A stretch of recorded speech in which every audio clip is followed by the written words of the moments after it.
Assalamualaikum warahmatullahi wabarakatuh.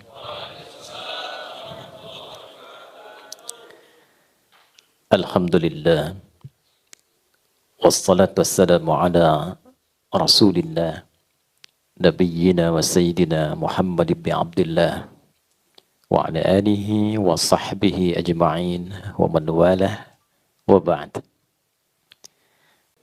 Bapak Ibu sekalian, hari ini kita bersilaturahim untuk belajar bersama dengan tema yang cukup menggugah.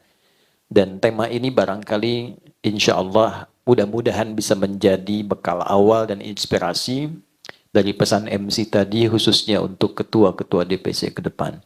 Karena yang kita akan kaji adalah tentang pesan universal dari risalah keislaman yang dituntunkan oleh Nabi mulia Nabi Muhammad SAW untuk siapapun. Nah, ini diantara keistimewaan beliau didesain oleh Allah untuk menampilkan keteladanan bagi siapapun, Muslim, non-Muslim yang ingin mengambil manfaat dari kebaikan itu dan diterapkan dalam nilai-nilai kehidupan yang dipilih. Kita ingin coba definisikan dulu.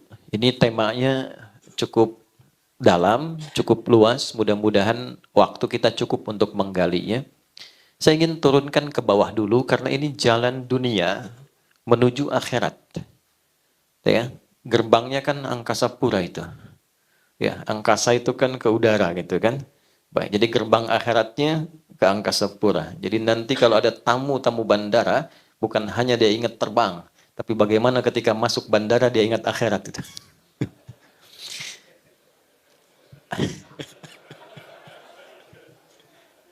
Tugas Pasio itu. Ada bumi, ada dunia. Itu berbeda. Saya ulangi, ada bumi, ada dunia. Itu berbeda.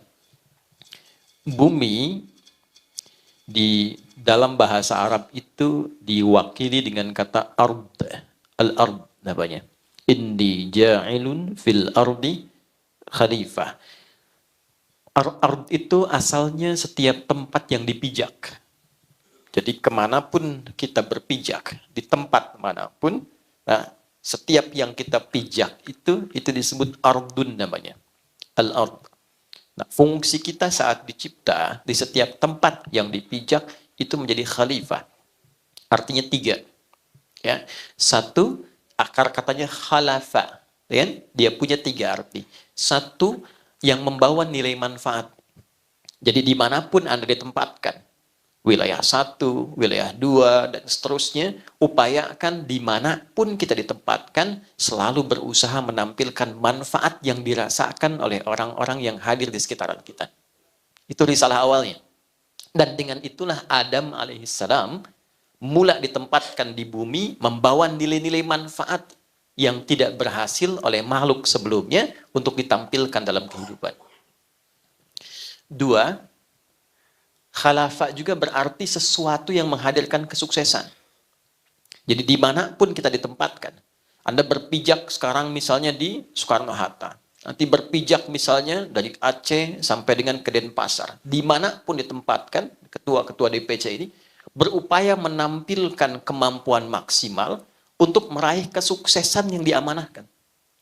Dan jangan tanggung, kalau ditempatkan di sisi manapun, raih yang tertingginya. Karena dengan kita menempatkan cita-cita kesuksesan tertinggi itu, maka semua potensi-potensi utama dalam diri kita itu akan keluar. Effortnya lebih banyak. Itu 2. 3, khalafah itu juga berarti sesuatu yang saling menggantikan. Ingin memberi kesan bahwa dimanapun ditempatkan, tidak akan ada yang abadi. Nah, ini ketua umum, boleh jadi 3-4 bulan bisa berganti. Ya, mungkin periodenya selesai, datang yang lainnya. Demikian pula CEO sekarang Pak Iwayan. Besok-besok mungkin nanti akan berganti, beliau naik lagi, yang lain menggantikan. Nah, orang tua sekarang jadi ayah. Besok selesai, datang anak jadi ayah, Anda jadi kakek. Ya kan? Cucu 1, kakek, status berubah. Cucu 2, kakek-kakek. Ya? Nah, jadi selalu seperti itu kehidupan kita. Nah, itulah al-ard.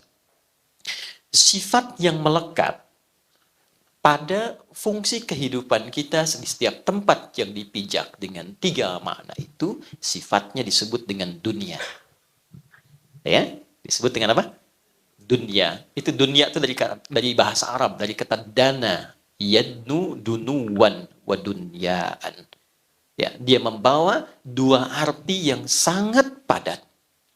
Satu, dunia itu artinya sesuatu yang berlangsung dengan cepat, dekat. Ya. Jadi kalau orang Arab mengatakan hadzal ma dani andi, ini air dekat dengan saya. Ya. Sesuatu yang dekat dan cepat. Ya. Tak terasa ya. Rasanya baru kemarin dilantik, sekarang sudah 3 tahun kan? Hah? Ya, tak terasa kayaknya baru kemarin tuh. Ya, teman-teman ini membentuk satu komunitas, satu yayasan, ternyata sekarang sudah sekian tahun usianya. Itulah dunia. Sifatnya demikian.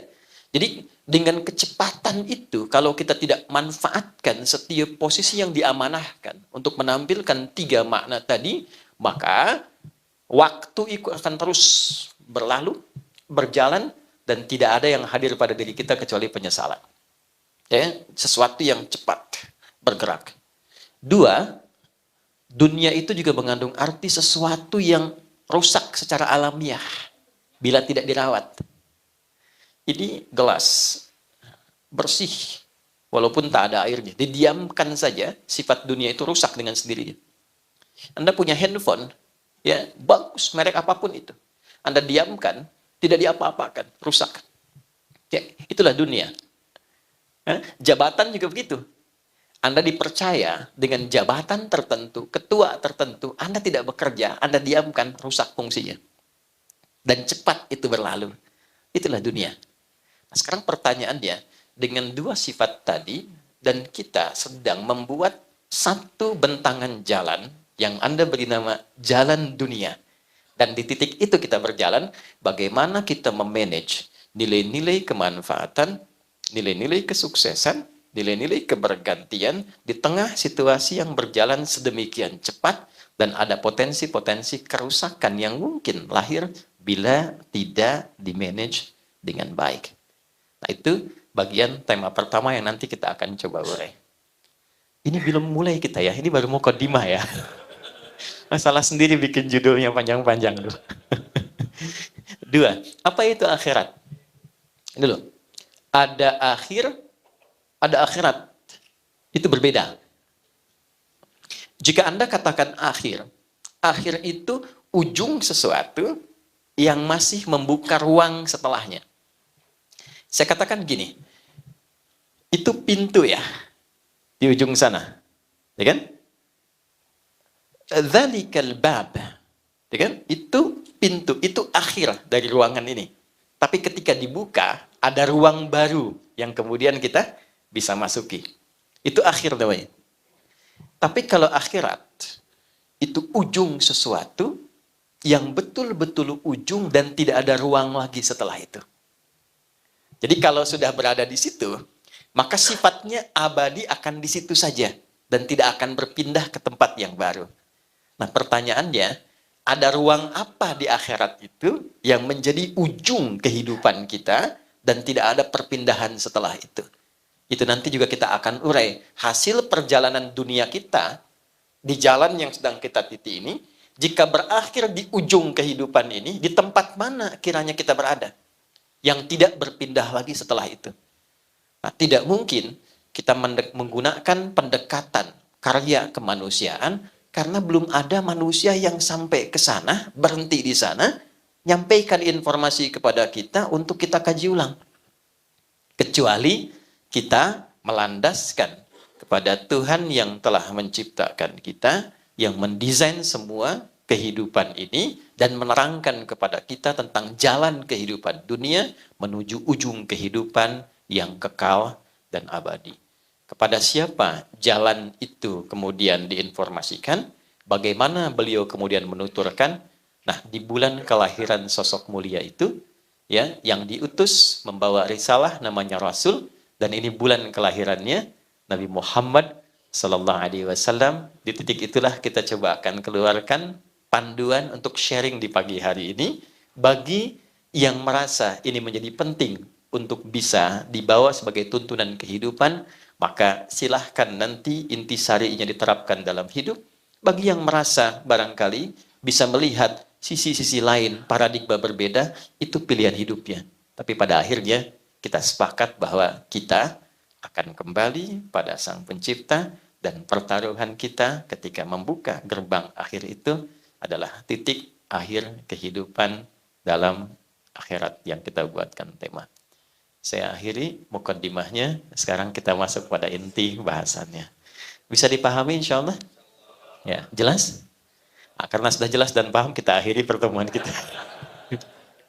Baik, saya mohon izin untuk berdiri ya, teman-teman sekalian. Saya menyapa dengan teman-teman saja ya, supaya lebih memudahkan. Baik, di sini kita akan coba keluarkan dulu nilai-nilai integritas, keteladanan, dan seterusnya.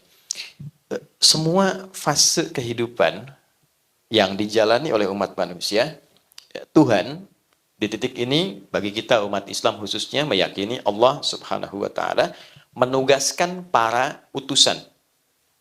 Utusan itu orang-orang bijak yang menerangkan tentang pola berkehidupan, tentang bagaimana kita bisa membawa risalah kehidupan dengan baik. Ya, risalah itu yang membawanya disebut Rasul namanya. Baik ya. Jadi dari manusia pertama turun sudah membawa pedoman berkehidupan.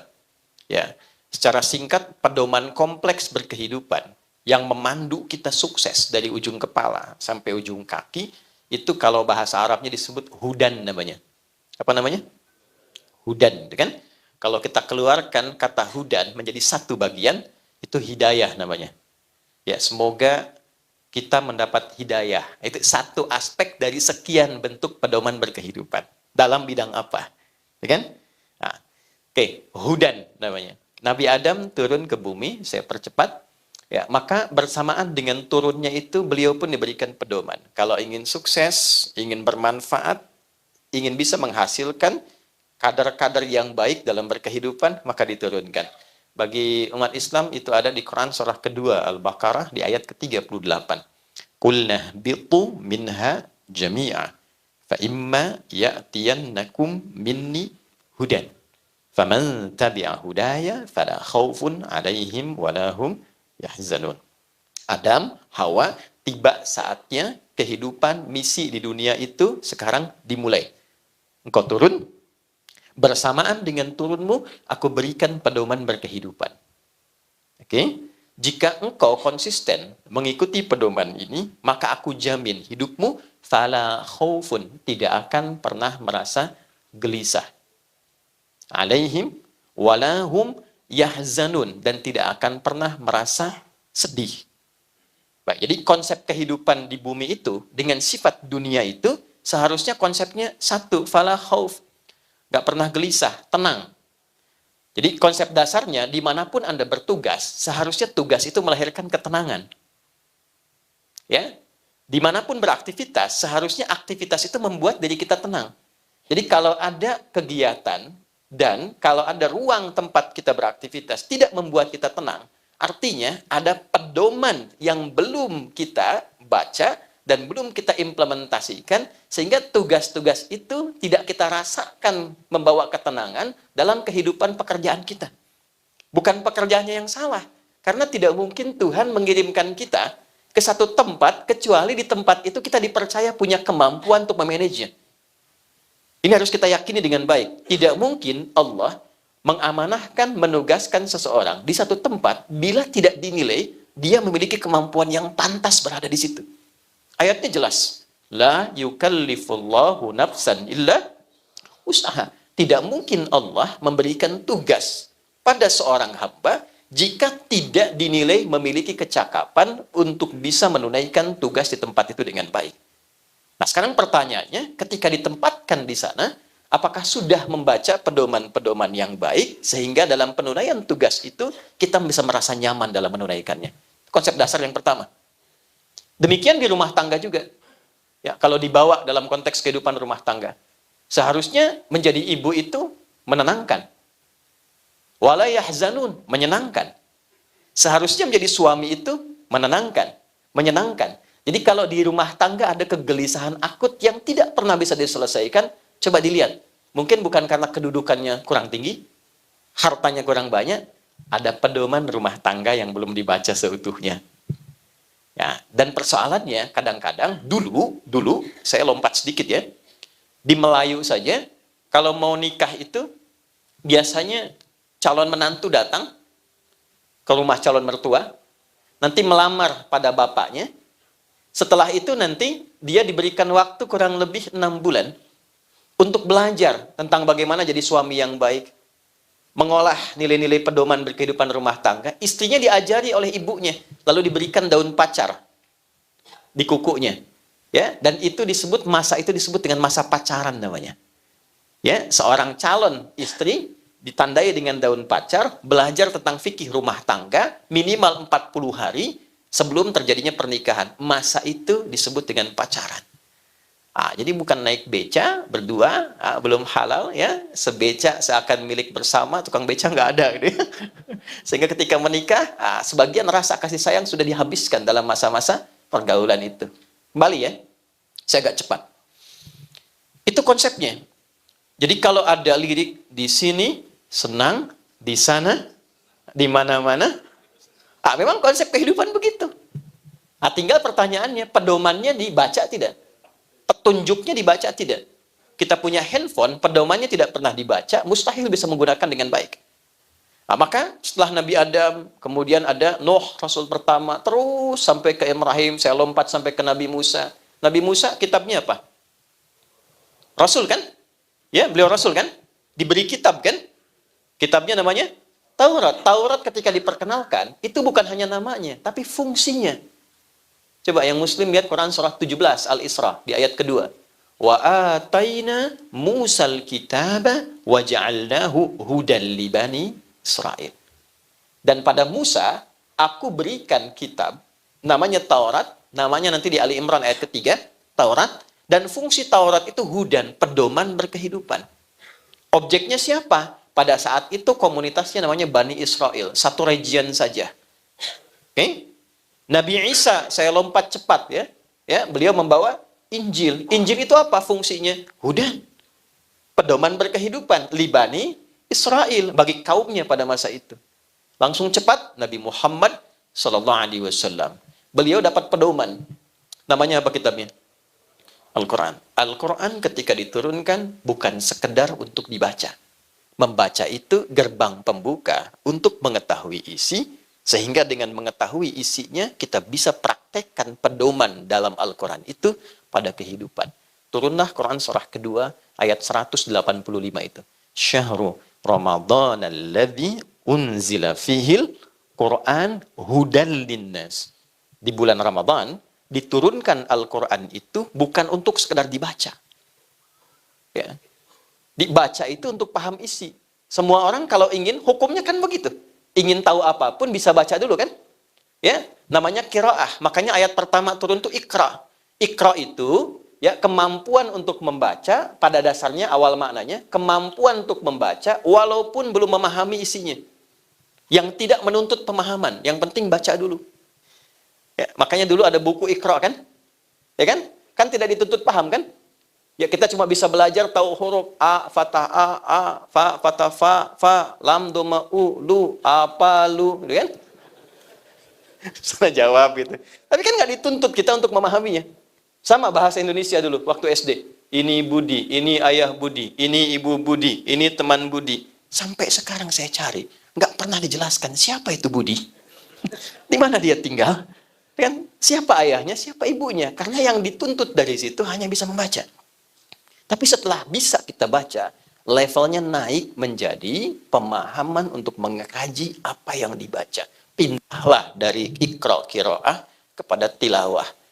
Utlu ma uhiya ilaika minal kitab. Coba transformasikan dirimu dari sekedar baca sampai sekarang menelaah, memahami apa yang dibaca itu. Setelah paham bahwa itu sebagai pedoman berkehidupan. Itulah tilawah. Makanya ketika ada orang baca Quran, baca saja, itu disebut qori kan? Tapi ketika ada yang menerjemahkan supaya kita paham, maka orang yang menerjemahkan itu namanya siapa? sari tilawah. Ya, sebetulnya asalnya tilawah saja, tidak pakai sari. Cuma mungkin karena pertama kali yang menerjemahkan Bu Sari, maka dinamakan sari tilawah. Nah, beda mungkin kalau yang pertama menerjemahkan Pak Wayan, mungkin namanya Wayan tilawah. Gitu. Nah, sekarang ketika itu diturunkan 6.236 ayat Al-Fatihah sampai An-Nas, disitulah ada pedoman yang kita bawa. Dari pedoman ini, kita ingin turunkan mana di antara 6.236 ayat itu yang membawa tentang pedoman yang mengandung nilai-nilai integritas, keteladanan. Yang bisa kita praktekkan hari ini dan kita terapkan dalam lingkup kerja kita dalam posisi-posisi yang diamanahkan pada kita semua. Nah, dari situ kita keluarkan 4 poin. Yang 4 ini langsung dipraktekkan menjadi seluruh sifat para nabi dan diakumulasikan pada sosok Nabi Muhammad SAW. Jadi, jika Anda ingin menggali sisi integritas, keteladanan, di posisi-posisi yang sekarang Anda tempati, termasuk bekal-bekal kepemimpinan, 4 ini telah dijamin berdasarkan perjalanan masa di setiap tempat, dia yang bisa mengubah, menghadirkan pencerahan, dan berkemajuan di setiap tempat yang kita hadiri. 1, dengan cepat, F, fatona. Saya boleh tuliskan ya? Ya. Di belakang kelihatan Bu ini? Alhamdulillah. Jadi Pak Wayan, Pak Nanda, ini ada sesuatu yang luar biasa, Pak Ketum, Pak Fahmi. Ibu-ibu Skarpura itu di hari milad yang ke-26 itu memiliki keadaan istimewa dengan peningkatan iman yang luar biasa. Di antara tandanya, belum saya tulis, sudah kelihatan. Imannya tinggi sekali, belum saya tulis sudah kelihatan. Saya tulis dulu ya. Assalamualaikum. Ini F, ya ini kan? Fatana. Fatana. Keberapnya? Ya. Fatana. Apa itu fatana? 2 juta? Serius? Dan cerdas, masih belum 5 juta. Umroh ya. Waktu habis, waktunya cepat sekali gitu. Fatanah itu bukan sekedar cerdas, bukan sekedar pintar. Ya, fatanah itu kecerdasan yang menyatukan kekuatan spiritual, kekuatan mental, dan kekuatan intelektual. Oke? Kecerdasan yang menyatukan kekuatan spiritual, kekuatan mental, kekuatan intelektual. Jadi kekuatan intelektual yang didukung oleh kekuatan spiritual dan mental. Baik, saya coba ilmiahkan sedikit dulu ya. Supaya kita pahami betul ini, nanti kita pelajari kasusnya, kita terapkan dalam konteks kehidupan kita kekinian. Kebanyakan saat ini, konsentrasi manusia pada umumnya, ketika dikatakan pintar dan cerdas, itu dibatasi pada batas intelektual saja. Bagaimana menstimulus otaknya itu bisa pintar, otak kirinya, otak kanannya, dan sebagainya. Menariknya, 15 abad lalu, Nabi pernah memberikan isyarat. Anda yang rajin baca Al-Arba'in Nawawiyah, buka di nomor yang ke-6. Dari 42 hadis itu, buka yang ke-6. Ya, isyaratnya begini. Inna fil jasadi mudghatan. Idza salahat, salahal jasadu kullu, wa idza fasadat, fasadal jasadu kullu, ala wahyal qalbu. Di dalam bagian tubuh kita terdalam, itu ada satu bagian yang sangat menentukan berjalannya perilaku kita dengan baik atau tidak baik, berintegritas atau tidak, membawa keteladanan atau tidak, dan dia nanti akan mensupport, memberikan pengaruh kepada kekuatan intelektual. Ya, dia adalah qalbu. Nah, menariknya, setelah 15 abad yang meneliti tentang kebenaran hadis itu seorang tokoh namanya Andrew Amora tahun 1991. Dia seorang pakar neurologi, ya, ilmu neuron tentang saraf-saraf terdalam pada diri kita, lalu melakukan kajian terdalam, ternyata beliau menemukan sejenis otak baru dalam tanda petik dalam bagian jantung kita yang terdalam. Ya, itu tahun 1991. Kita urai lagi. Ya, kan pola kehidupan ini secara cepatnya nanti yang di bidang biologi atau kedokteran bisa lebih mendalami dan menerangkan dengan lebih baik. Ya, kan arus kehidupan kita itu secara singkatnya ketika masuk ke jantung, darah diserap, oksigen rendah, itu kan, masuk ke serambi kanan, itu kan, lewat vena cava itu kan. Ya, kemudian dari situ oleh atrium pulmonalis kalau tidak salah diteruskan dari serambi kepada bilik kanan, itu kan, ventrikel kanan. Ventrikel kanan dipompa, disalurkan ke paru-paru, itu kan, dari paru-paru kemudian diolah, ya, diteruskan kemudian ke bagian serambi kiri, ya, di serambi kiri ini diolah lagi, diteruskan ke bilik kiri, dari bilik kiri kemudian oleh aorta disebarkan ke seluruh tubuh dan berubah menjadi oksigen yang lebih baru, lebih bagus lagi. Ya, dari yang rendah, yang biasa kepada yang baru, baru diteruskan ke otak, ke bagian tubuh dan sebagainya. Nah, ternyata di bagian serambi kanan ini ada satu bagian titik kecil yang mengandung 40.000 neuron. Saraf-saraf otak bagian jantung yang dia mampu mengingat, merasakan, memberikan suara, memberikan arah, dan itu ditembuskan ke dalam bagian otak kita yang kurang lebih berisi 100 miliar neuron saraf di dalamnya. Dan disimpulkan, ternyata otak itu secara intelektual, dia tidak memiliki fungsi memerintah. Dia hanya mengkonstruksikan saja bagaimana semua perintah itu bisa dijalankan dengan cepat. Jadi fungsinya netral. Jadi kalau ada kajian akal sehat itu adalah sebuah konstruksi bagaimana merumuskan perintah-perintah yang datang ke otak, ke akal itu bisa diteruskan dengan cepat ke tubuh. Sepersekian detik, dengan cara yang benar, dengan cara yang baik. Jadi dia nggak punya perintah. Perintahnya semua ternyata dari sini, Pak, Bu.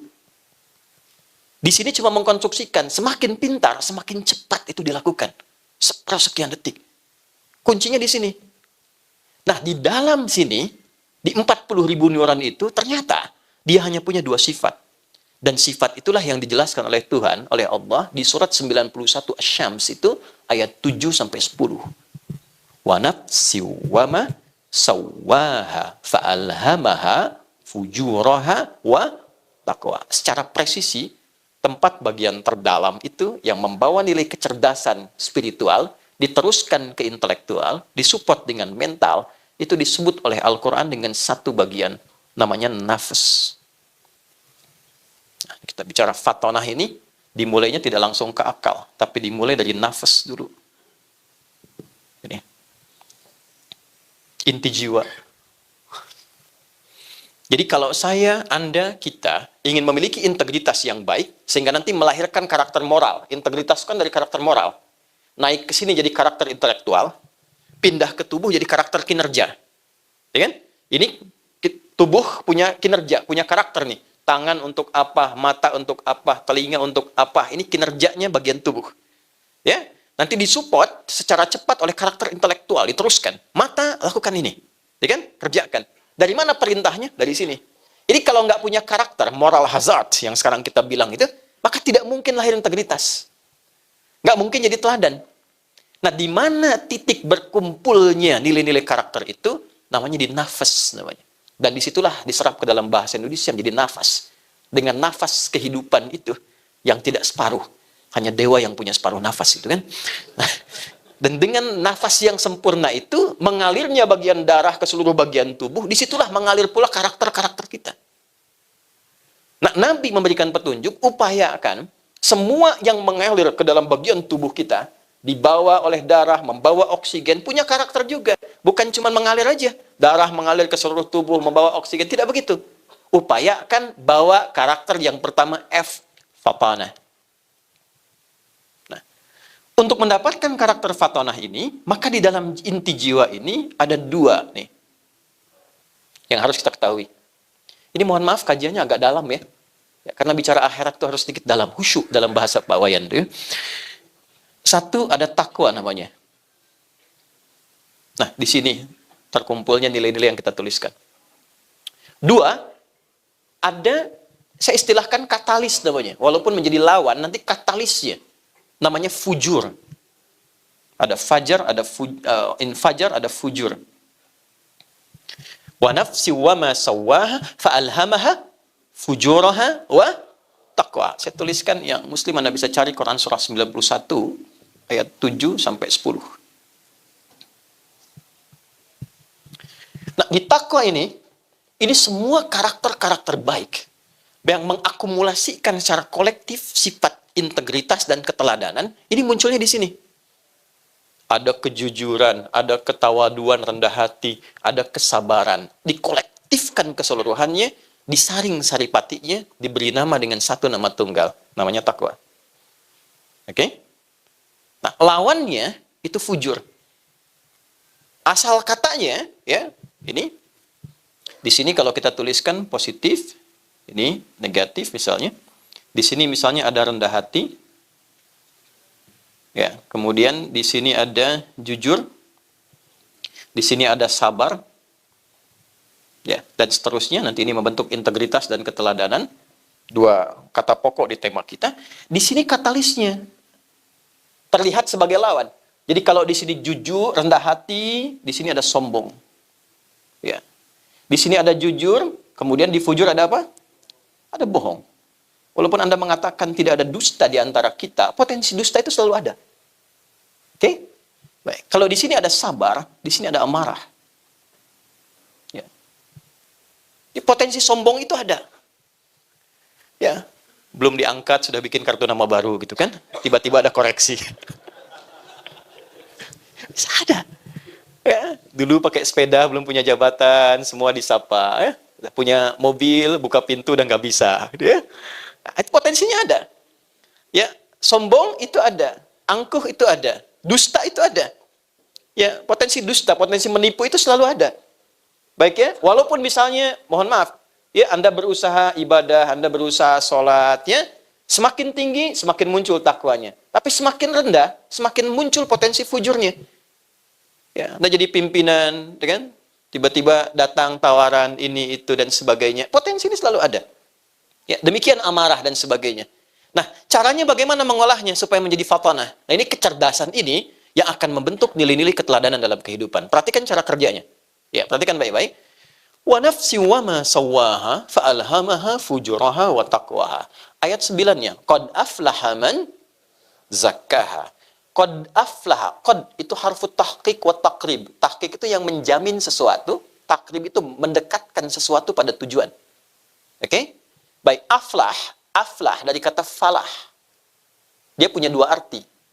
Sukses dan bahagia. Success and happiness. Ya. Jika Anda ingin mendeskripsikan kesuksesan saja, maka dalam bahasa Arab itu disebutnya namanya fauz.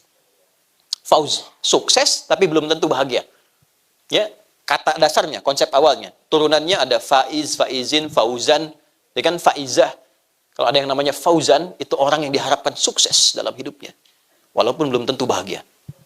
Ya, nah, itu dari kata fauz. Kemudian ada bahagia belum tentu sukses.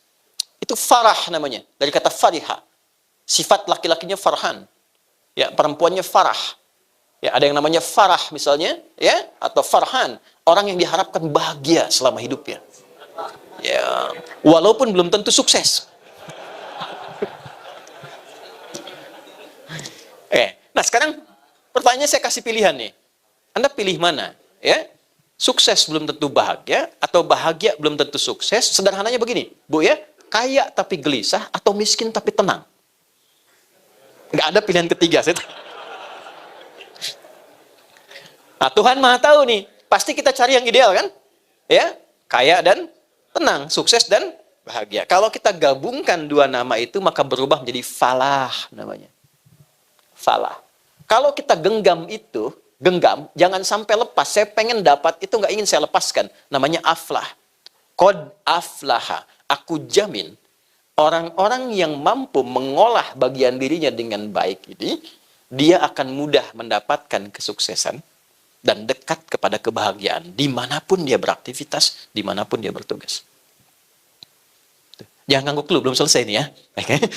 Nah, bagaimana caranya? Man zakkaha. Man itu itu penawaran personal bersifat general. Ya, ismun mausulun yadullu alal fardiyatil ammiyah bahasa Arabnya. Ya, paham? Tidak. Huruf yang menawarkan tawaran personal. Jadi kalau Anda melihat kata man, itu rasakan tawarannya buat saya gitu, bawa ke personal. Tapi terbuka general, mau laki-laki, mau perempuan, di posisi apapun. Jadi Allah ini nawarkan begini, "Hei fulan, Anda pengen sukses, siapapun Anda, saya tidak melihat Anda siapapun. Kalau Anda ingin sukses, bawa ini, dimanapun Anda beraktivitas, maka pedoman ini mengantarkan Anda pada figur berintegritas, memiliki keteladanan, dan dekat kepada kesuksesan dan kenyamanan." Nah, apa polanya? Bagaimana membangkitkan kecerdasan spiritual itu, membawa ke intelektual, dan melahirkan karakter kinerja yang maksimal. Man zakkaha. Siapa yang mampu menyucikannya? Saya tanya semua nih, Bapak dan Ibu. Nyuci itu membuang bendanya atau membersihkan kotornya? Gak mungkin kan Ibu nyuci baju, buang bajunya. Dibuang kotorannya, supaya muncul bersihnya kan? Nah, jadi filosofinya gini, artinya kotor itu dimunculkan supaya muncul bersihnya kan? Sebab kalau nggak ada yang kotor, nggak mungkin muncul bersih. Kan nggak mungkin tiba-tiba ibu nyuci pakaian masih bersih. Kan? Harus ada kotor dulu baru dicuci. Nah ini juga sama, Pak. Amarah ini diciptakan bukan supaya kita marah-marah, bukan. Bukan ingin membuat diri kita pemarah, bukan. Tapi supaya sabarnya muncul. Sebab kalau tidak ada amarah, nggak mungkin muncul sabar. Jadi kalau ibu pulang ke rumah menemukan suami marah, bukan Allah ingin menjadikan suami ibu pemarah, bukan. Tapi supaya kesabaran pada diri ibu itu muncul, ditingkatkan, karena ada masalah kehidupan di masa depan nanti akan dilalui, yang membutuhkan kesabaran ekstra.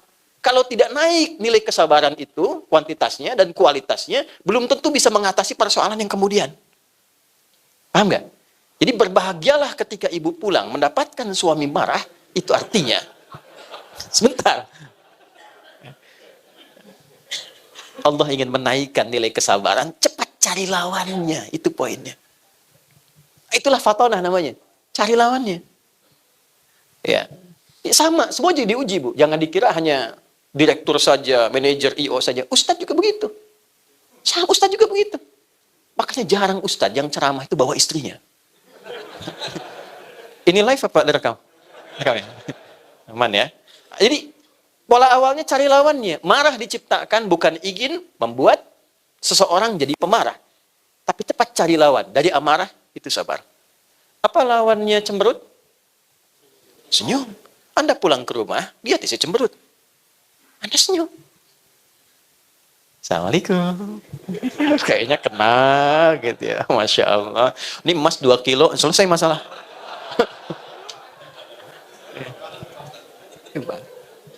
Nah, para nabi itu diajarkan langsung oleh Tuhan. Diajarkan, dikasih langsung panduan untuk bisa fatonah. Jadi makanya melihat apapun bisa bijak. Nah, kita hanya ditanamkan potensi. Dengan potensi itu diminta menggali. Jadi kalau Anda itu become a leader, ya, become a leader for your own future, ya, Anda ke depan akan jadi seorang pemimpin, maka jika ingin mendapatkan nilai integritas dan keteladanan yang didambakan itu, kemampuan kita mesti menggali potensi-potensi itu. Caranya apa? Setiap menemukan satu kondisi yang tidak ideal menurut kita, cepat cari lawannya. Oke? Ada orang bawa sesuatu misalnya yang tidak jujur. Pak, ini ada proyek Pak, lumayan Pak fee-nya gitu kan, Pak GM. Bisa nggak yang saya bisa masuk tanpa tender? Ya kurang lebih untuk Bapak bisa diambil 1 miliar lah gitu. Ini dimunculkan pada saya bukan ingin menjadikan saya seorang yang tidak baik. Cari lawannya. Saya mesti jujur. Maaf ya. Jari saya ini jari tahiyat, tidak akan pernah dipakai maksiat. GM. Tapi kan tipikalnya tidak berhenti. Untuk menaikkan apakah GM ini akan naik posisinya lagi kan? Setannya akan berubah. Pangkatnya akan naik lebih tinggi. Baik? Baik, datang lagi, Pak, mohon izin Pak, tawarannya naik 10 miliar misalnya. Nah, sebentar saya istiqoroh dulu. Hati-hati Pak. Nah ini satu, jadi nanti dimanapun kita bertugas, kalau ingin memiliki integritas, maka sifat fatonah ini mesti muncul. Ya, menempatkan sesuatu sesuai dengan tempatnya, tapi memiliki kecerdasan untuk mencari lawan. Sehingga lahirlah sifat-sifat bijaksana dalam merespon segala hal. Kekuatan integritas itu kalau cuma teori itu nggak bisa. Al-Quran itu menawarkan praktek. Karena hakikatnya semua yang kita hadapi itu menguji kematangan potensi kita. 40.000 itu luar biasa, dipakai apa saja itu. Nah ini yang menjadikan keadaan diri kita selalu bergolak.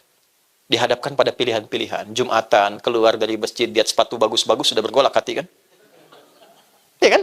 Yang bertarung kan dua. Apakah sifat ini yang muncul sendiri ke atas? Ya kan? Atau yang ini? Dalam dunia pekerjaan kita, selalu akan dihadapkan pada dua pilihan ini. Oke? Nah, maka pergolakan itu dalam bahasa Arab disebut dengan koluba namanya. Sesuatu yang tidak pernah tentram, selalu ada gejolak. Ya, karakternya disebut kolbu. Maka nafas punya tempat, wadah namanya kolbu. Ada sering bikin kajian manajemen kolbu kan? Kolbu punya gerbang, gapuranya. Gapura ini namanya sodrun. Zamannya sudur. Ini gapuranya sodrun. Tempatnya di sini nih. Ini ada ruang cekungan di sini. Ini nahrun, ini botnun perut, ini nahrun bagian atas, di sini sodrun. Semua orang punya sodrun di sini. Ini filosofinya. Kenapa dalam sholat bagi umat Islam tangannya bersedekap di sini? Tidak di perut kan, tapi di sini. Ya, untuk menjaga bagian-bagian inti kehidupan kita supaya bisa selalu dikondisikan dengan baik dan lahirlah sifat-sifat ketakwaan itu. Itu sodrun. Jamannya sudur. Jadi gerbangnya, gapuranya ini namanya sodrun. Jamannya sudur. Ada makhluk yang memang tugasnya ingin menjauhkan kita dari nilai ketakwaan. Supaya terlempar pada sisi yang buruk saja. Fujur. Keluar yang buruk dari nafas. Namanya su. Su itu sesuatu yang buruk yang tidak sepantasnya keluar. Mata harusnya memandang baik, memandang yang buruk. Lisan harusnya bicara dengan baik, bicara yang buruk. Tidak punya fatonah. Maka keluar sifat su namanya. Pintunya dari sini. Sesuatu yang menjauhkan dari yang baik kepada yang buruk. Itu bahasa Arabnya syaitana. Sifatnya syaitan. Ya kan? Nah, syaitan mencoba untuk menjauhkan dengan menembus kita. Ini karena agak dalam, pembahasan spiritual. Dia tembus dari sini. Dari gapuranya, dia masuk dari sini. Tembus ke kolbu, sampai ke nafas, sampai ke fujur. Kan? Makanya bagi umat Islam, milenial, kontemporer, kekinian, ada satu surat dari 114 yang paling favorit bagi umat Islam dimanapun di muka bumi. Surat An-Nas itu. Ya. Qul a'udzu birabbin, malikin, ilahin. Nah, teruskan. Min syarril waswasil alladzi fi sudurin nas. Was-was, bisikan halus yang tak terlihat tapi sampai menghujam langsung ke sini. Bisikan untuk nyogok, bisikan untuk korupsi. Ya. Gimana orang datang nitip 200.000 bisa lewat, proses dimudahkan, nitip sekian bisa lewat, gitu kan? Jalan cepat, fast track, tapi menggunakan cara-cara yang tidak tepat. Misal, contoh saja gitu kan, kan ada was-was. Ada prosedur yang benar, ada prosedur yang salah. Bisa terjadi dalam berbagai hal. Maka apa yang terjadi? Was-was itu tak terasa, tiba-tiba muncul karakternya. Maka keluar dari nafas sifat su. Nafas ketemu dengan su, jadi nafsu namanya. Itu asalnya. Ini bukan ilmu otak-atik ya. Ini nyata, ada referensinya. Nafas plus su, ketemu apa? Jadi apa? Nafsu. Ditemukan di mana? Quran surat ke-12 ayat berapa? 53. Wa ma ubarni'u nafsi innan nafsa la'ammaratum bisu illa ma rahima rabbi. Nafas ketemu su jadi nafsu. Nah, nafsu itu yang berlawanan dengan takwa. Ya, takwa dibisikkan untuk baik, nanti ada malaikat yang membisikkan, 88 kali disebutkan dalam Al-Qur'an. Setan pun disebutkan 88 kali. Jadi ketika Anda dihadapkan pada satu hal, akan ada dua bisikan, kebaikan atau keburukan. Tinggal mau pilih yang mana. Nah, itulah di titik itu kita penting memiliki fatonah. Fatonah itulah yang menguatkan kita untuk mengambil sifat baik itu supaya meredam yang buruknya. Kalau yang buruk itu bisa kita tekan, integritas lahir. Maka Anda akan dikenal sebagai pemimpin yang jujur, kan? Berdedikasi, kata-kata indah yang sekarang banyak digaungkan itu. Ya. Tidak harus muncul di TikTok, dengan sendirinya Anda akan hadir. Ya. Saya ingin sampaikan dulu, saya tidak punya akun TikTok sebetulnya. Nah, itu mungkin banyak yang bikin itu ditampilkan, dan saya lebih senang basicnya ke kitab, baru ditampilkan di media sosial. Nah, di kitab itu murni, kalau kita ngaji ada buku namanya Sorof untuk derivasi misalnya. Jalasa yajlisu syakaro yashkuru. Nah, sekarang berubah ke dunia maya itu. Tak takayu tak tiku tiktokan. Ya. Fasbakayu fasbiku facebookan. Itu kan. Instagramayan instagrimu instagraman. Dan puncaknya tabaya tubuh youtuban. Nah, jadi beruntungnya kita bahagia bersyukur tinggal di Indonesia. Karena semua konstruksi kehidupan berbangsa, bernegara, itu undang-undangnya menyatakan dan mendasarkan pada nilai takwa. Ini. Saya pernah coba riset satu-satunya di dunia. Saya lihat sampai hari ini, saya belum melihat yang lain ya. Yang undang-undangnya secara spesifik menyebutkan kalimat takwa itu Indonesia. Ya, bahkan pembukanya di preambul sudah atas berkat rahmat Allah yang Maha Kuasa. Diturunkan, misal kita bawa nih dalam konteks kehidupan berbangsa bernegara. Sejak berpendidikan, Undang-Undang Sisdiknas nomor 20 tahun 2003. Di pasal menimbang itu kan ada 5 tuh. A, B, C, D, E. Di B saja itu sudah ada kalimat takwa. Undang-Undang Dasar 1945 mengamanatkan pada pemerintah mengusahakan, menyelenggarakan satu sistem pendidikan nasional yang meningkatkan keimanan dan ketakwaan pada Tuhan Yang Maha Esa serta akhlak mulia. Baru nanti mencerdaskan kehidupan bangsa. Jadi orang tua kita saking luar biasanya menginginkan pribadi-pribadi dari kecil tuh baik dulu, punya fatonah dulu, baru cerdas intelektualnya. Sebab kalau jiwanya sudah punya integritas, cerdas akalnya, ditempatkan dimanapun pasti jadi orang baik. Ya, yang terjadi kekinian kita dapatkan, banyak orang cerdas tapi nggak punya sifat fatonah, kecerdasan spiritualnya kosong. Sehingga kecerdasan intelektual itu didorong oleh nafsunya, digunakan untuk apapun yang memuaskan hajat hidup dirinya. Ini yang bahaya. Ahli hukum banyak, tapi banyak yang dihukum. Ya kan? Ahli ekonomi banyak, tapi belum mengangkat ekonomi ini jadi stabil. Kenapa? Karena kurang dari sisi awal. Ini fatonah.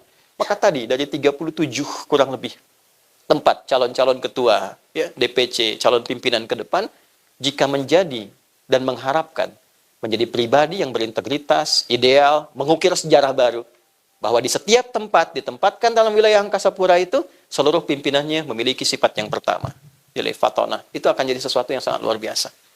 Ya. Saya ingin satu saat orang akan mengatakan, di mana ya kepemimpinan yang paling jujur di Indonesia ini? Oh itu loh, ada di Bandara Ngurah Rai misalnya. Di mana ya yang punya kejujuran dan kesabaran? Itu loh, ada di Bandara Soekarno-Hatta. Di mana ya yang ada di sini? Itu loh di Bandara A, Bandara B, Bandara C. Sehingga orang akan menyimpulkan bahwa, oh, Sekarpura menjadi satu rujukan untuk membangun sifat-sifat integritas dalam konteks berindonesia. Yang kita harapkan. Bawa ke Polri nomor 1 dari Tribrata. Bawa ke TNI nomor 3. Ada 7 Sabta Marga namanya. Ya. Yang ketiganya itu ada nilai takwa. Kami tentara Indonesia yang bertakwa pada Tuhan Yang Maha Esa, membela kebenaran, kejujuran, dan keadilan. Itu ya. Bawa ke hakim, punya pancadharma. Nomor 1-nya keimanan, ketakwaan. Itu poin pertamanya. Makanya kenapa setiap putusan pimpinan di Indonesia itu, atasnya itu bintang dulu, baru padi kapas, baru dengan rahmat Tuhan Yang Maha Esa. Karena untuk mengharapkan terkoneksi dengan Tuhan, terbuka gapuranya, terkoneksi dengan Tuhan, dengan terkoneksi dengan Tuhan itu keluarlah keputusan yang berkeadilan sosial. Ini nilainya. Jadi kalau kita bicara integritas tanpa menghadirkan sifat fatonah, mustahil jadi teladan. Nah ini nanti akan membentuk sebuah sinyal-sinyal nih dari sini ke tubuh kita. Yang membawa nilai-nilai keteladanan ini. Contoh gini. Ini cepat ya, praktek aja. Apa fungsi mata? Melihat kan? Nah itu belum ada fatonah. Kalau sudah ada fatonah, mengalir di dalam sini, memberikan arah kepada mata, ada vektornya. Dibimbing mata untuk melihat. Apa yang dilihat? Yang baik-baik saja menurut karakter takwanya. Disebut iman namanya. Nah, bagi yang muslim tuh surah 24, surah cahaya. Ayat 30 untuk laki-laki, 31 untuk perempuan. Kullil mu'minina. Katakan pada orang-orang yang yakin pada Tuhan. Dan akan kembali ke akhirat nanti, akhirat. Ya, yaghuddu min absarihim. Tolong gunakan matamu dipandu oleh sinyal takwamu. Melihat yang baik-baik saja. Ketika yang dilihat tak pantas, tak baik untuk dilihat, maka palingkanlah dengan cepat dia berpaling. Panduannya di sini. Ya, dari mata turun ke? Jangan langsung ke hati aja. Ke lisan, ke mulut. Ya, kalau sudah masuk mulut, berubah fungsi karena punya fatonah. Man kana yu'minu billahi wal yaumil akhir falyakul khairan aw liyasmut. Siapa yang merasa yakin akan pulang ke akhirat, dinilai dia, maka dia menata lisannya dengan sifat fatonahnya. Katakan yang baik, kalau tak mampu diam. Maka indah kehidupan. Lisannya berkata yang baik. Ada orang datang sebagai tamu, kita katakan dengan baik, wajah otomatis senyum. Tapi pakaiannya tak pantas dilihat karena terbuka aurat. Menurut takwanya nggak boleh lihat, dia palingkan, gitu kan? Tapi tetap menghormati. Dan semua berfungsi cepat. Tidak ada misalnya Pak Ketua Umum ini matanya masih melihat, lisannya istighfar, astagfirullah. Ini penumpang dari Finlandia begitu terbuka, astagfirullah. Cepat. Ya. Nah ini fungsinya. Jadi ini punya cahaya ke tubuh kita ini. Perempuan juga sama. Ayat 31 kan untuk perempuan. Wa qul lil mu'minat. Katakan bagi perempuan-perempuan yang yakin dia akan pulang. Jadi sekarang pertanyaan dasarnya begini. Dari sekian kita bekerja, ini sudah muncul belum karakter ini? Nah, untuk memunculkannya sederhana. Pasti Anda dihadapkan pada masalah ini. Sekarang ketika melihat ini, cepat cari lawannya di sini. Ada orang sombong. Sombong itu kenapa sih ditampakkan kepada kita? Kenapa harus saya yang lihat? Oh, supaya pada diri saya muncul sifat yang ini, rendah hati. Jadi kalau Anda melihat unsur pimpinan yang sombong, ya, dengan apapun kalimat yang disampaikan, gaya hidupnya seperti apa, tampil, kelihatan oleh kita. Kita menyaksikan itu. Itu kita diperlihatkan bukan untuk menikmati dan mencela, bukan. Tapi mengambil ibrah, pesan dari situ supaya menata diri, mencari lawan yang lebih baik. 2. A. Amanah.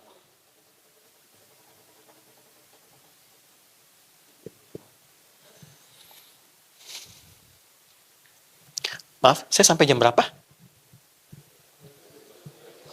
Sudah habis? Silakan. Ini sampai sore ya, saya 15 menit lagi selesai. Baik, saya cepat ya. Apa itu amanah? Angkat tangan, angkat tangan. Angkat tangan. Ya. Enggak, saya cuma minta angkat tangan. Ya, 1 juta ya. Baik. Sebenarnya sederhana gitu. Diminta, kerjakan yang diminta. Jangan memberikan beban pada diri kita gitu ya. Itu kali saya lewat Kuningan Jumatan. Itu kali Jumat. Ya, driver jalan, terus ke bahu kan. Polisi lihat. Ada getaran yang tampak kan. Ya. Terus dia merapat tuh. Begitu rapat, polisi datang. Ditanya, mau kemana Pak? B, karena yang bawa mobil agak lebih senior. Mau kemana B katanya. Dia keluarkan SIM. Wah salah saya bilang. Saya langsung koreksi. Pak, saya mau ke Kuningan Jumatan. Saya khatib saat ini. Oh iya, silahkan langsung aja Pak. Jalankan. Saya bilang sama driver itu, Pak, jawab sesuai pertanyaan. Beliau tanya mau kemana? Jawab mau kemana. Beliau tanya, Anda keluarkan SIM. Yang lebih fatal kan baru ditanya, selamat pagi 100.000 keluarkan. Nah, itu yang salah. Itu, itu yang fatal gitu ya.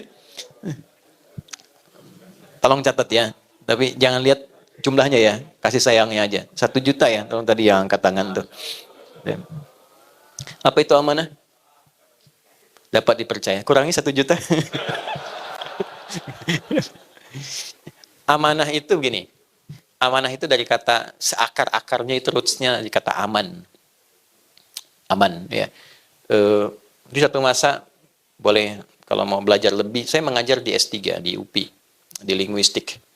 Ya, jadi ada sosiolinguistik, ada belajar fonologi, morfologi, sintaks, kemudian ada juga semantik ya, ada leksikon dan sebagainya. Nah, itu kalau kita urai sampai ke titik awalnya, itu seakar dengan kata aman namanya. Aminah. Apa itu aman? Aman itu keadaan tenang, nyaman, enak, baik. Kalau dibentuk menjadi karakter dan sifat, maka tambahkan tak di ujungnya. Kalau ingin dibuat sesuatu yang panjang, tanpa jeda, tanpa batas, tambahkan alif di tengahnya. Maka menjadi amanah, singkatnya begitu. Amanah adalah upaya sepanjang apapun, dalam keadaan apapun, untuk membuat orang-orang yang berinteraksi dengan kita merasa nyaman dan tenang. Itu asalnya. Sehingga disarikan itu dengan kalimat singkat dan padat, dapat dipercaya. Karena dengan dapat dipercaya, kita merasa tenang. Asalnya begitu. Oke? Ini sifat amanah itu. Bagaimana menghadirkan rasa aman, rasa tenang, rasa nyaman bagi orang-orang yang berinteraksi dalam kepemimpinan kita. Jadi ketika Anda ditempatkan dimanapun, menjadi pribadi yang amanah, artinya pribadi yang menenangkan dan melahirkan rasa aman untuk orang banyak. Aman, tenang, nyaman. Gitu. Integritas, iya. Jujur. Tapi setiap orang mau bicara, nggak enak rasanya gitu. Nggak ada ketenangan. Nggak ada kenyamanan. Coba lihat Nabi dia, kan deskripsinya begitu. Ada kitab buku banyak sekali mendeskripsikan tentang pesona tampilan karakteristik Nabi Muhammad. Itu orang baru lihat wajahnya, terus sudah jatuh hati dengan beliau. Ya, ada sosok namanya Abdus Syams. Beliau dari Persia. Lalu mencoba mencari keyakinan, pendalaman. Masuk Kristen. Terus dengar lagi info. Ada seorang disebut Nabi di Madinah. Ingin tahu ajarannya, datang. Begitu datang, baru melihat Nabi. Itu 3 tahun sebelum Nabi wafat. 3 tahun sebelum Nabi Muhammad wafat. Tahun ke-7 Hijrah. Baru melihat wajahnya. Itu sudah langsung terpesona dengan karakter beliau. Senyumnya, kepada siapapun senyumnya sama. Kepada siapapun, nggak dibedakan. Ya Pak, kadang pada pimpinan dengan bawahan kan senyumnya kadang agak beda ya. Ini semua sama, senyumnya sama gitu, menyambutnya sama. Itu langsung jatuh cinta kepada beliau dengan akhlaknya itu, lalu bersyahadat masuk Islam. Berubah namanya menjadi Abdurrahman, hamba Allah yang terkasih. Ya, bertekad, saya terlambat nih belajar jadi orang baik, pengen jadi orang baik. Maka beliau putuskan ingin mendedikasikan sisa hidupnya untuk melihat, belajar langsung dari pesona kehidupan Nabi. 3 tahun dipelajari Nabi keluar rumah jalannya bagaimana, ketemu orang bagaimana, sampai diamanatkan ketemu binatang pun sayangnya luar biasa. Akhirnya dipraktekkan, ketemu anak kucing kecil, kucing liar. Kalau kucing rumahan itu kittun namanya, kittun. Serap ke dalam bahasa Inggris itu kitty kan, cat kitty. Jadi Hello Kitty, kucing rumahan, jadi bantal, jadi sarung, jadi apa gitu ya. Nah, tapi kalau kucing liar namanya hurun, pakai hak besar. Anak kucingnya Hurairah. Lewat di depan beliau, ya kehilangan induknya, diambil, dirawat. Kalau malam diselimuti, makan disuapi, dimasukkan ke jubah. Tiba-tiba lagi jalan berpapasan dengan Nabi, keluarlah anak kucing kecil itu. Nabi mengatakan, "Anta Abu Hurairah." Kamu adalah bapaknya anak kucing kecil yang merawat anak kucing seperti merawat anak sendiri. Maka sejak saat itu viral, namanya disebut dengan Abu Hurairah. Anda bisa bayangkan, orang-orang yang melihat Nabi, saking merasa amannya, nyamannya, percaya pada Nabi, kepercayaan itu bisa merubah kepribadiannya menjadi lebih baik. Dan itu ada polanya, ada fikihnya. Sehingga ketika diwariskan pengajaran itu, ada orang-orang yang ketika Anda lihat, Anda terinspirasi jadi baik. Coba cek deh, ada sosok-sosok tertentu, ustadz, kiai, ulama, habib. Ketika Anda lihat, Anda pengen jadi orang baik. Anda merasa nyaman. Itu diwariskan. Nah, kalau dibawa ke nilai keteladanan kepemimpinan, bisa nggak begitu melihat Anda, karyawan tuh merasa tenang gitu. Merasa terlindungi. Tanggung jawabnya diayomi. Punya pemimpin yang betul-betul memberikan kedamaian. Itu sesuatu yang mahal sekarang. Ya, dulu kalau di garis komando itu, militer, ya, kalau prajurit salah, itu pimpinannya langsung ambil alih. Sehingga prajurit merasa nyaman.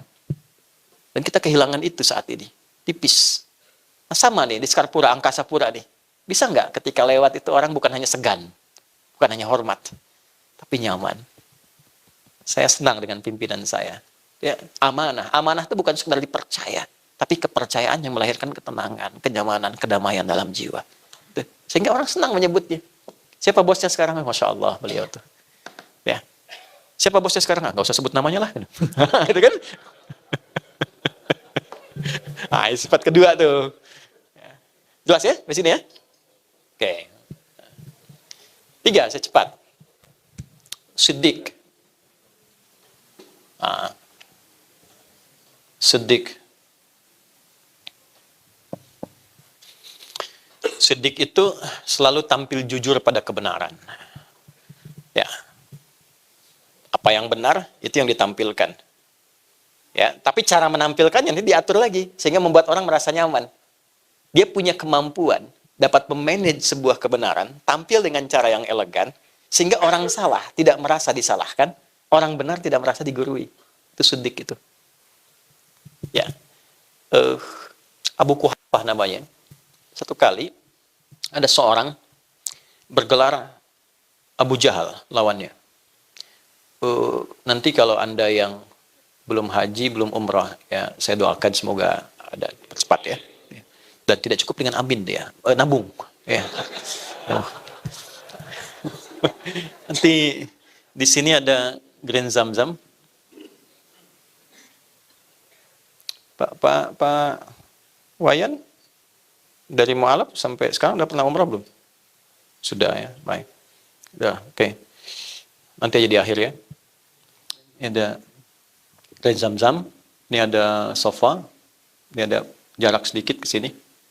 Ini ada sofa, ini ke belakang, jalur ke Aziziyah ke belakang. Ini ada Istana Raja, ini asalnya bukit ini.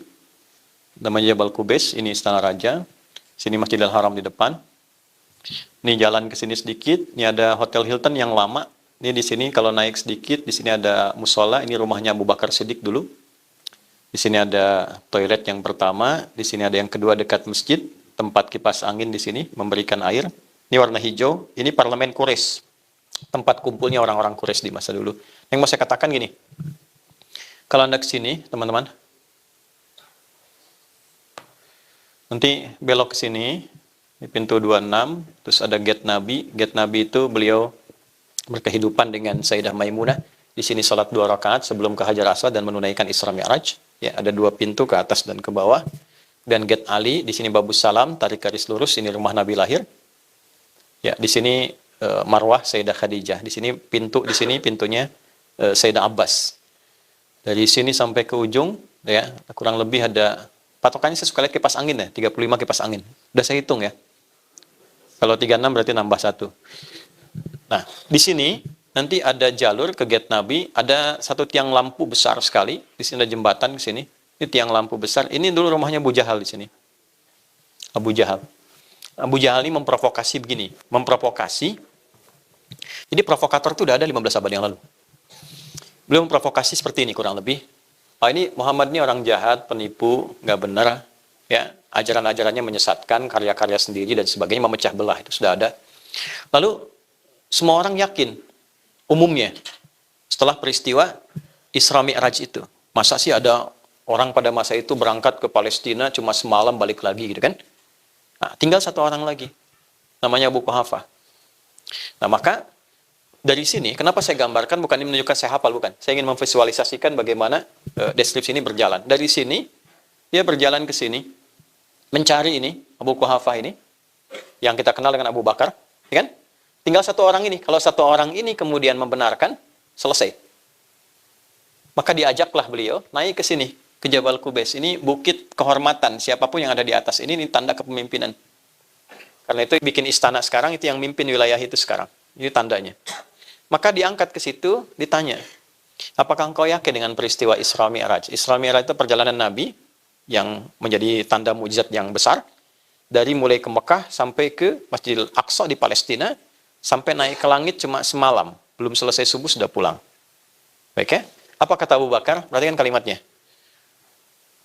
Lau kana Muhammadun sallallahu alaihi wasallam kalaulah seorang Muhammad sallallahu alaihi wasallam mengatakan sekarang ini di belakang kita ada musuh yang akan menyerang, saya akan percaya kepada beliau sekalipun itu tidak terjadi. Saya akan percaya. Anda bisa gambarkan ya betapa amanahnya dan nilai kejujurannya yang sangat tinggi sehingga berkata apapun orang yakin. Berkata apapun. Dan sudah pasti benar kalau menyampaikan. Sehingga dibawa nilai itu dengan kemasan kalimat yang sangat indah. Kalaulah beliau berkata, di belakang ini ada musuh yang menyerang. Dan tidak terbukti, saya tetap akan yakin. Keyakinan untuk menampilkan kebenaran. Dengan bahasa yang nyaman diterima dan baik. Dan tidak ada yang tersinggung pada masa itu. Karena memang Nabi Muhammad sudah punya sifat yang kedua, amanah itu. Dari sejak beliau sebelum dilantik jadi Nabi. Orang itu merasa yakin, tenang. Ya. Jadi ketika beliau jadi orang baik, namanya solih, semua orang tenang. Abu Jahal, Abu Lahab, macam-macam. Bahkan yang menjadi lawan pun menitipkan barangnya pada beliau, saking merasa tenangnya. Tapi ketika jadi orang yang memperbaiki muslih, barulah ada orang merasa terganggu. Bayang ya? Ingat ya, ketika Anda menjadi leader yang ingin memperbaiki, pasti ada zona nyaman bagi sementara orang yang merasa terganggu.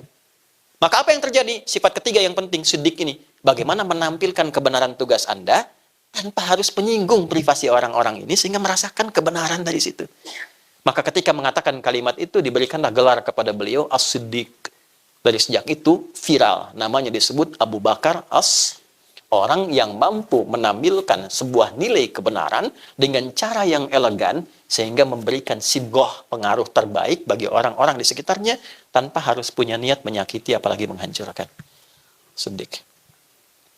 Sekarang ketika Anda diberikan tugas, bukan hanya kita bicara tentang, wah bagaimana ini kita punya integritas, tapi bagaimana menampilkan integritas itu tanpa melukai orang lain. Coba lihat indahnya Quran ya. Saya tanya nih dengan sejelas-jelasnya. Kenal Fir'aun nggak? Baik, Anda bilang kenal, saya pulang.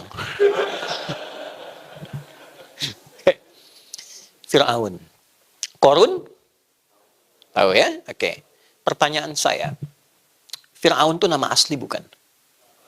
Bukan. Siapa nama aslinya? Oh, nggak usah ngarang. Ramses 2, Ramses 3, region 1, region 2. Ada ngarang itu bahaya gitu, Pak. Gini, Fir'aun, catat kalimat ini. Anda mau bikin status juga apa-apa. Fir'aun, Fir'aunnya Fir'aun. Tidak pernah disebut nama aslinya. Fir'aunnya Fir'aun. Tidak pernah disebut nama aslinya.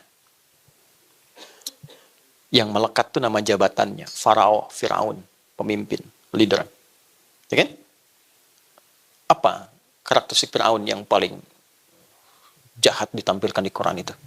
Al-Baqarah 49 itu. Yudzabbihuna abna'akum wa yastahyuna nisa'akum.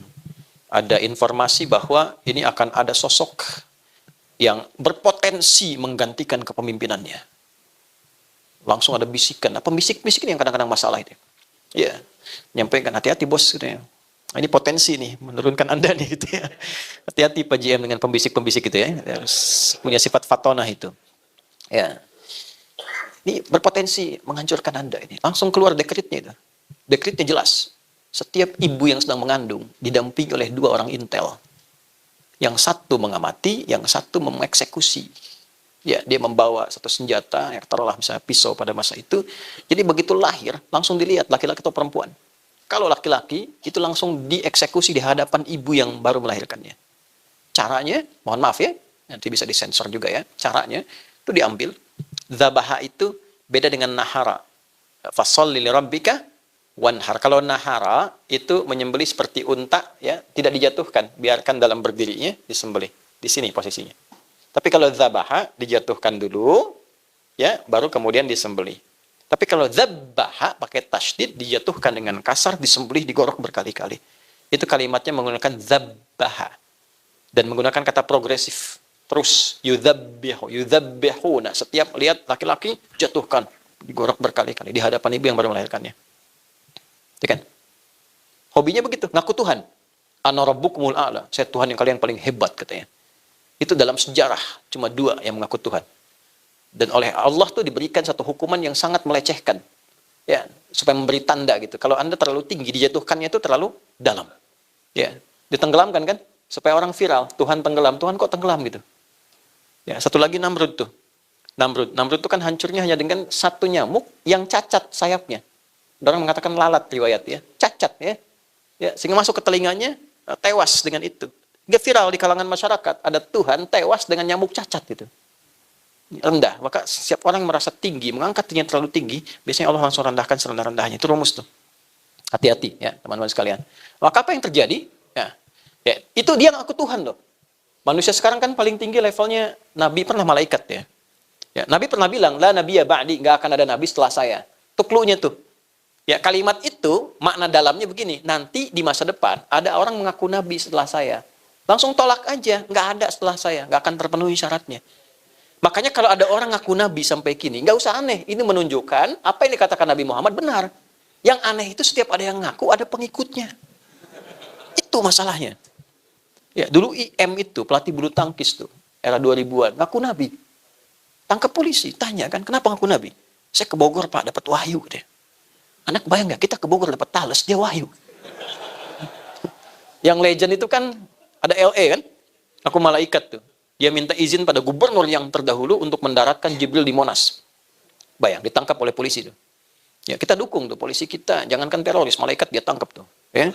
Nah, tapi Firaun dengan berbuat semacam itu nggak pernah disebut nama aslinya oleh Quran. Selalu jabatannya. Firaun, Firaun. Korun, sekorun-korunnya korun, nggak pernah disebut namanya. Selalu sifatnya. Korah yang punya harta banyak. Digambarkan seperti metafornya seluas samudra. Sehingga orang yang punya Korah disebut korun. Sampai sekarang masih dicari. Ya, orang Ciamplas ditanya, mereka mana? Wilayah harta karun. Gitu. Kan? Dicari. Tapi nggak pernah ditampilkan namanya. Kenapa? Inilah adab. Akhlak.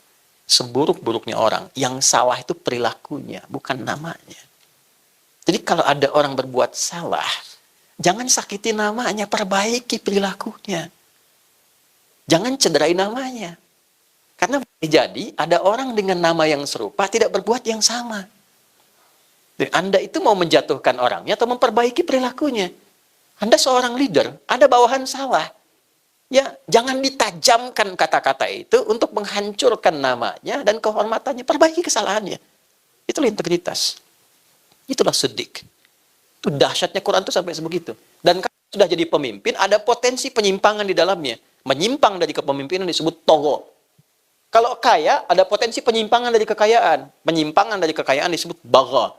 Makanya di Quran, Korun disifati dengan bagha, Fir'aun disifati dengan togo. Anda 37 orang, DPC, calon pemimpin, hati-hati. Ketika mengambil posisi A, akan selalu ada tantangannya. Pelajari itu sebelum menempati ruangnya. Itu, sidik itu maksudnya. Nah nanti terakhir, untuk mendeliver itu semua, setelah punya kemampuan, yang pertama fatana, amanah, sidik, bagaimana mendeliver itu dalam konteks kehidupan dan tugas kita. Maka muncul yang keempat namanya tabligh. Tabligh. Kemampuan berkomunikasi yang baik, sehingga sampai kepada relung hati yang paling dalam dengan pemahaman yang benar. Itulah tabligh. Balaghah itu sampai ke hati dengan pemahaman yang benar. Keputusan diterjemahkan membuat orang tenang. Ada keputusan apapun, walaupun itu pahit, tidak baik misalnya, tapi bagaimana mengomunikasikan itu dengan benar. Tenang, nyaman, sehingga merasa terlindungi, kebenarannya tampil tanpa menyakiti, itulah tabligh. Jelas begini? Nah, ini yang PR kita sekarang. Dan kita dihadapkan pada situasi yang kita bisa pantau sekarang. Karena salah komunikasi, menggunakan kata-kata yang tidak tepat, ya, jatuh hanya dalam sedemikian waktu yang singkat. Karirnya kan lama. Lama di titik, jatuh seketika. Hanya karena 1-2 kalimat saja. Ya kan? Hanya karena tampilan yang tidak elok. Karena tidak apa? Tidak memahami posisinya. Sehingga orang sudah menilai, ini nggak ada integritas nih. Nggak jadi teladan. Kata-katanya bukan hanya tidak layak ditiru. Ya, tapi layak diberikan pelajaran yang mengharu biru. Akhirnya banyak orang tergerak, terlepas dari berbagai motifnya. Tapi ada bagian-bagian yang menjadi pelajaran kita. Jadi kalau ayatnya sudah ditampilkan, teorinya diperdalam, hakikatnya ditampilkan dalam kehidupan kita, terdengar, terlihat, terasakan, belum mampu menggugah kita untuk berbuat jadi lebih baik. Maka dengan cara apa lagi? Kita diberikan penjelasan yang menerangkan untuk menjadi tipikal pemimpin yang berintegritas, membawa keteladanan. Kalau sudah paham, cepat lakukan. Bawa, khususkan pada diri kita.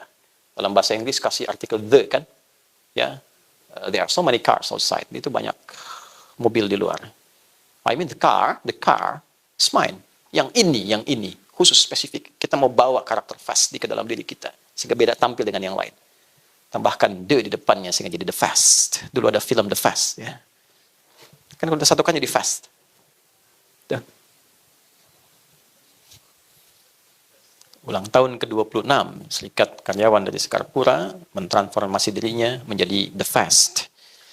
Sehingga tampil menjadi calon-calon pemimpin yang punya integritas, keteladanan dengan sifat fatana, sifat amanah, sifat siddiq, dan sifat tabligh. Disatukanlah 4 ini menjadi satu nama namanya Muhammad.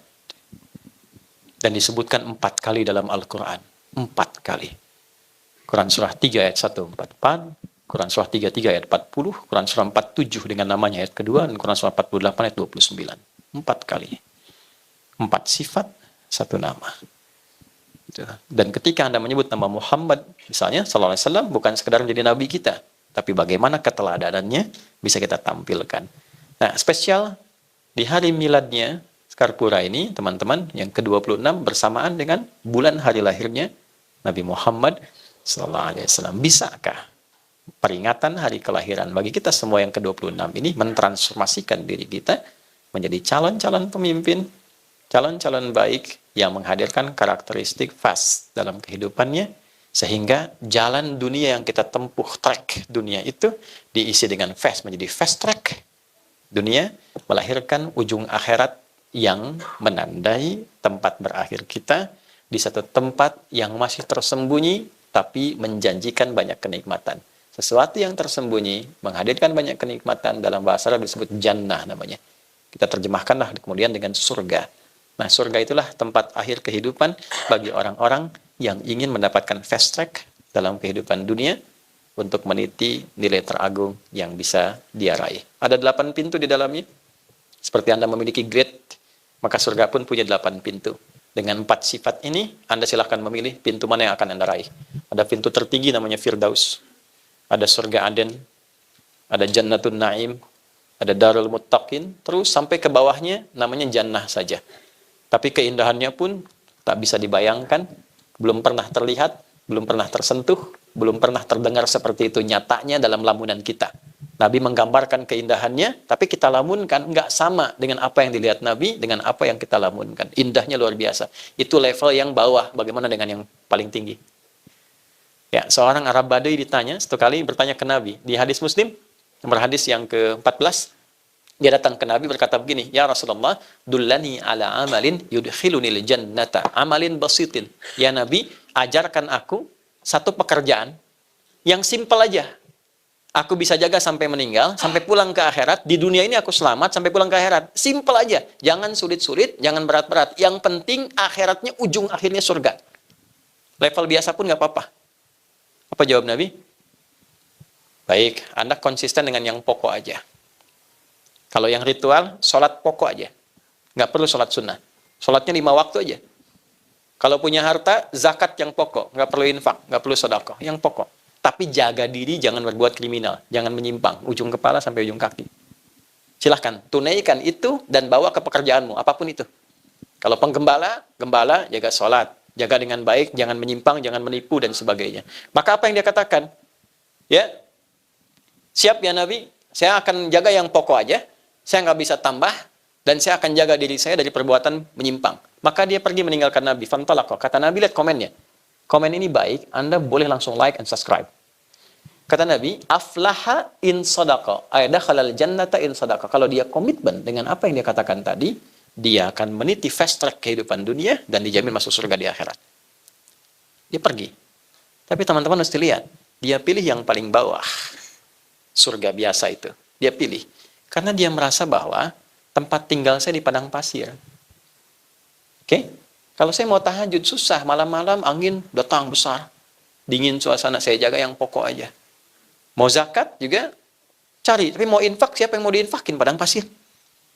Okay. Tapi dia bisa menjaga diri dari perbuatan maksiat. Oke? Apa yang kita lakukan? Kita lihat. Ya bagaimana memaksiat di padang pasir? Sinyal susah. Oke?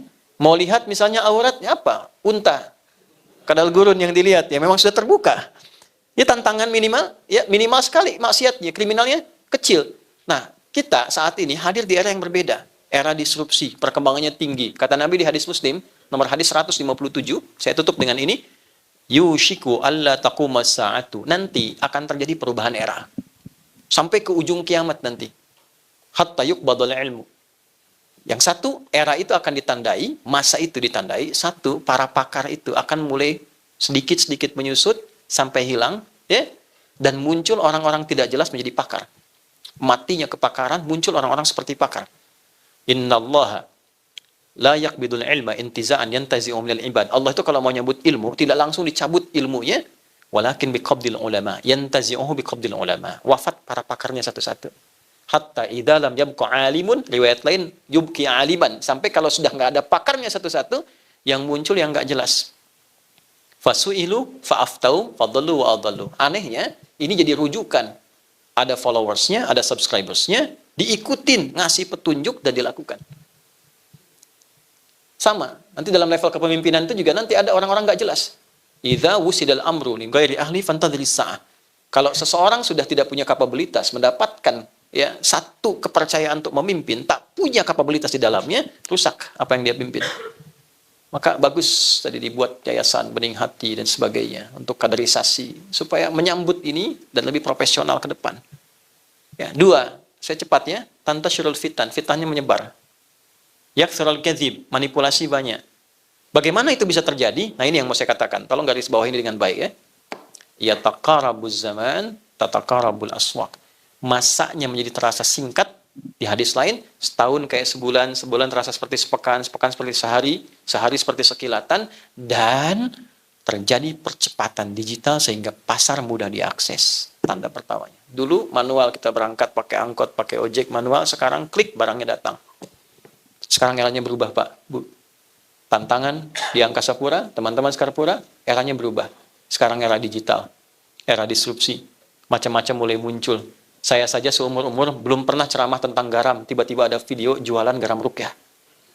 Ya, dengan video tampilan seperti saya, ada AI dan sebagainya. Maka inilah tantangan yang kita hadapi saat ini. Tinggal kita hadirkan, tapi alhamdulillah sebelum kita akhiri, kita punya MC yang punya tanda-tanda dari Allah, ayatullah.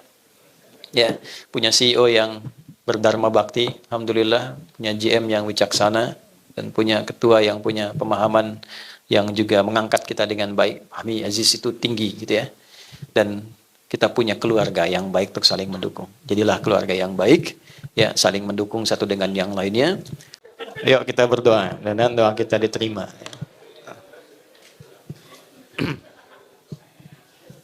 Astaghfirullahaladzim, astaghfirullahaladzim, astaghfirullahaladzim. Alladzi la ilaha illa huwal hayyul qayyum, natubu ilaik. Allahumma nahmaduka hamdan syakirin, hamdan na'imin, hamdan yuwafi ni'amahu yukafi mazidah. Ya Rabbana lakal hamdu wa lakal syukru kama yanbaghi li jalali wajhikal karim wa li 'azimi sultanik. Allahumma salli wa sallim wa barik ala habibikal karim rasulikal mustafa al-amin sayyidina Muhammadin wa ala alihi wa sahbihi ajma'in. Allahumma inna nas'aluka ya Allah an tajma'ana fi rahmatika bi fadlika wa fi hubbika waj'al jam'ana hadha jam'an marhuma wa tafarruqana min ba'dihi tafarruqan ma'suma. Ya Allah, kami mohon agar Engkau memberikan rahmat, keberkahan, kasih sayang dalam pertemuan kami di pagi menjelang siang ini. Jadikan pertemuan kami mengikat erat kekeluargaan di antara kami, dan bila pun kami mesti berpisah, jadikan perpisahan kami mempertemukan kami dalam keadaan yang lebih baik dibandingkan hari ini. Rabbana la tada'lana fi maqamina hadza dhanban illa ghafarta. Ya Allah, jika ada orang-orang yang pernah berbuat salah, berbuat dosa, berkumpul di ruangan ini, jangan biarkan yang meninggalkan tempat ini kecuali Engkau telah gugurkan dan hilangkan kesalahan-kesalahannya. Wala hamman illa farajtah. Jika ada yang tengah merasakan kegelisahan, mohon tenangkan hatinya. Wala asiran illa yassartah. Jika ada yang telah mengalami kesulitan dalam tugasnya, di rumah tangganya, kehidupan sosialnya, dengan keikhlasannya ia datang untuk belajar hari ini, ringankan dan hilangkan serta angkat seluruh kesulitannya. Wala maridan illa syafaitah. Jika ada yang sakit, mohon sembuhkan penyakitnya. Allahumma alif baina qulubina wahdina lila tuba ilaika taubatan nasuha wa khaffif ya Allah, khaffif hisabana yawmal qiyamati nahtadiya ilaika ya Allah birahmatik. Ya Allah, kami mohon berikan kami kemampuan untuk memperbaiki diri, bertobat, meniti lembaran baru kehidupan dengan lebih baik, dan menunaikan tugas dengan lebih baik sehingga dapat meringankan hisab kami di akhirat kelak. Allahumma ya arhamar rahimin, ati anfusana taqwaha wa zakkiha anta khairu man zakkaha anta waliyuha maulaha. Ya khairan nasirin, Allahumma ansurna wahfad biladana Indonesia wajannibna minat tafraqah wahdi umara'ana wa ru'asa'ana liyahtadu ya Allah ila hidayatik liyakhafif hisabahum yaumil qiyamah. Ya Allah, kami mohon jaga negeri ini, negeri yang kami cintai, Indonesia. Satukan kami dalam kebaikan, jauhkan kami dari perpecahan. Berikan hidayah pada para pemimpin kami untuk bersikap adil dalam kepemimpinan yang meringankan hisab mereka di akhirat. Wahdi umara'ana, wahdi ya Allah ulama'ana waj'alhum mukhlasin lakad din. Dan mohon berikan petunjuk hidayah pada para ulama kami, guru-guru kami, agar ikhlas dalam berdakwah, memberikan bimbingan yang mencerahkan, menyatukan, menjauhkan dari perpecahan.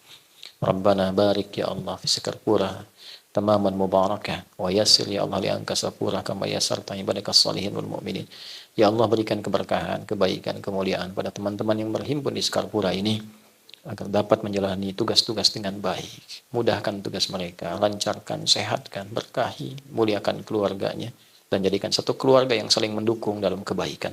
Rabbana atina fid dunya hasanah wa fil akhirati hasanah wa qina adzabannar. Wa sallallahu ala sayyidina Muhammad wa ala alihi wa sahbihi ajma'in. Wa akhiru da'wana subhanakallahumma rabbana wa bihamdika Asyhadu an la ilaha illa anta nastaghfiruka wa natubu ilaik. Walhamdulillahi rabbil alamin. Nasrun minallah fathun qarib wa basyiril mu'minin wallahu muwaffiq ila aqwamit thariq. Assalamualaikum warahmatullahi wabarakatuh.